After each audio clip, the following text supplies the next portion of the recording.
Soalan seterusnya ya. Tentang penggunaan ubat untuk mengeluarkan atau menghentikan darah haid. Mungkin zaman sekarang kan, mungkin sebab dia kitaran haid ni tak teratur. Jadi mungkin dah dicek ke hospital, doktor bagi ubat. Bila kita makan ubat tu, darah kita mengalir balik. Ataupun mungkin bila ada orang nak pergi umrah, kan? Jadi bila haid tak dapat nak buat ibadah. Jadi mungkin dia ambil ubat untuk menghentikan haid. So apa hukumnya Ustazah? Adakah dibolehkan atau macam mana?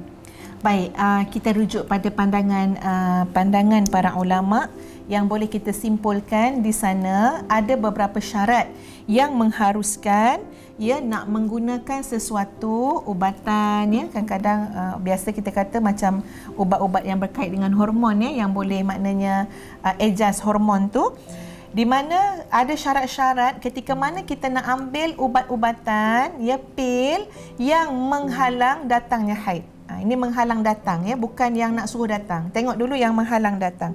Syarat yang pertama adalah tidak dibimbangi berlaku kemudaratan terhadap dirinya. Ini mesti dipastikan terlebih dahulu.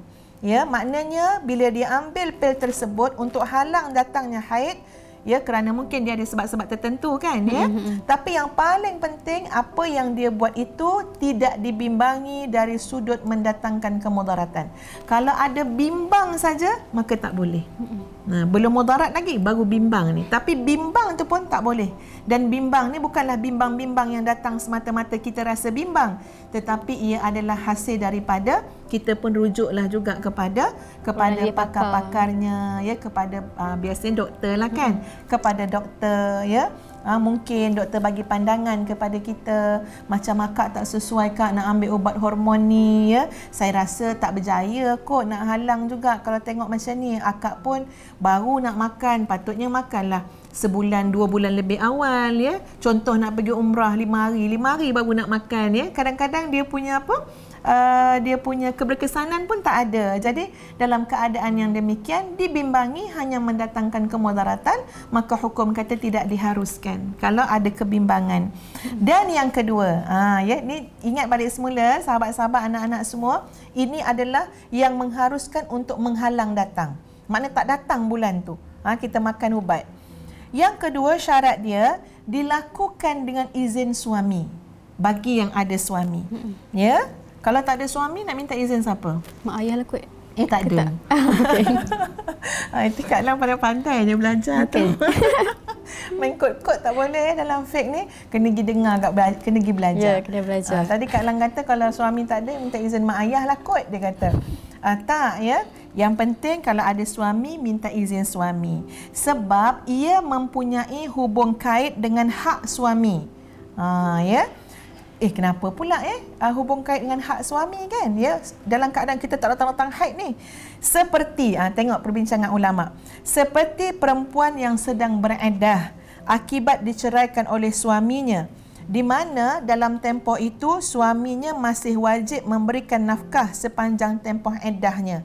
Jadi harta perempuan dalam iddah tu pun ya, yang iddah maksudnya ini talak raj'i, talak apa? Talak yang boleh rujuk balik.